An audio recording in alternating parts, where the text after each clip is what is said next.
Aujourd'hui, nous franchissons un nouveau pas vers la mise en séquestre de l'humanité. Comme toujours, tout arrive de manière dissimulée, progressive, de sorte que le piège se referme alors que nous ne sommes pas conscients qu'un piège a été mis en place. C'est une fois capturés que nous prenons conscience de notre état de captif. Aujourd'hui, Israël est en train d'enterrer vivante la Palestine, corps et biens, à la face du monde, sans aucune réaction. Cet État imposteur a semble-t-il reçu un chèque en blanc d'on ne sait qui, pour exterminer un maximum des 2 millions de Palestiniens.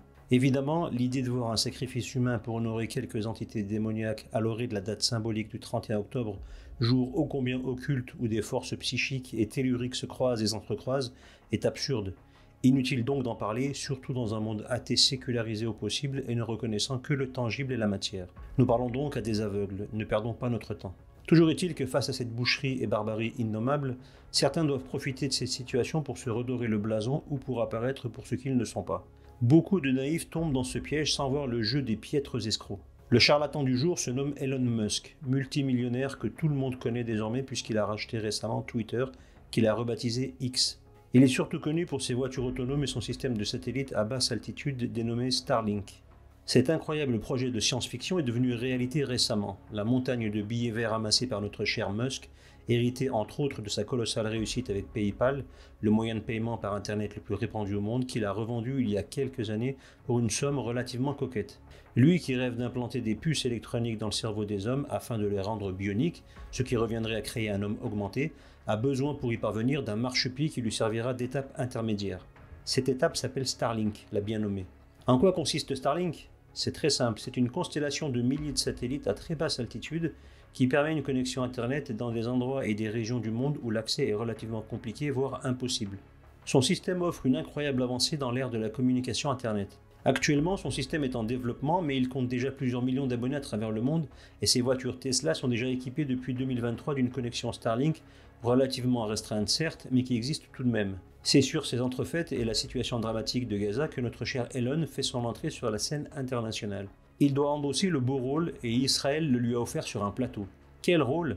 Celui qui va reconnecter la Palestine au monde suite à sa déconnexion par l'État imposteur d'Israël, qui a non seulement coupé l'eau, l'électricité, la nourriture, l'essence, la fourniture de produits de première nécessité. En somme, plus rien ne rentre, plus rien ne sort et depuis peu, il n'y a plus aucune communication du tout. C'est le blackout qui s'est imposé, plongeant dans le noir total le martyr Gaza, alors que son prédateur a fait fermer les yeux au monde entier pour pouvoir se repaître de la bête. Elon Musk nous explique qu'il ne peut pas laisser cela et que pour des raisons évidentes, j'oserais dire de foutage de gueule, mais ce n'est pas le mot, donc pour le côté humain, il va mettre son réseau Starlink à disposition afin de soutenir la connexion des organisations d'État internationalement reconnues à Gaza, afin qu'elles puissent communiquer et poursuivre leur travail d'information selon les déclarations d'Elon Musk en personne.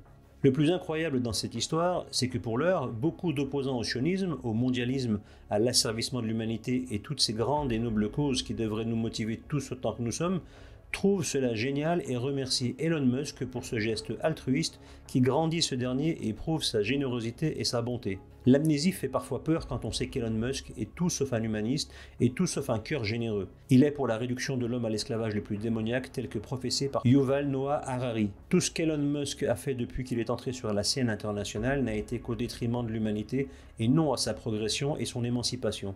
Des monnaies virtuelles au transport sans chauffeur en passant par la découverte des astres via son projet SpaceX, validé et affilié par la NASA, grande diseuse de vérité comme chacun sait, il a tout de même pour programme d'aller reconquérir la Lune et Mars, ou du moins d'y faire des visites touristiques pour des millionnaires inconscients ne sachant plus quoi faire de leur argent.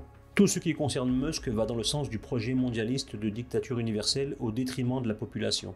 Imaginez un seul instant qu'il puisse rendre service aux Palestiniens massacrés relève de la cécité la plus frappante et inquiétante. Que ce soit du côté du méchant ou de celui du gentil, ils sont tous de la même équipe, avec au centre le dindon de la farce qui ne perçoit même pas le jeu mis en place autour de lui dont il est la victime. Pauvre victime qui va ensuite tendre la main et remercier celui qui a été commandité par son bourreau et qui finira alors le travail de manière définitive. Le parallèle est intéressant entre Musk et un personnage charismatique qui mettra tout le monde d'accord, du moins pendant un certain temps avant que sa nature réelle ne soit révélée et qui devrait émerger sur la scène internationale très prochainement. Tous les deux sont charismatiques et feront malgré tout l'unanimité aux yeux des endormis qui représenteront la majorité malheureusement.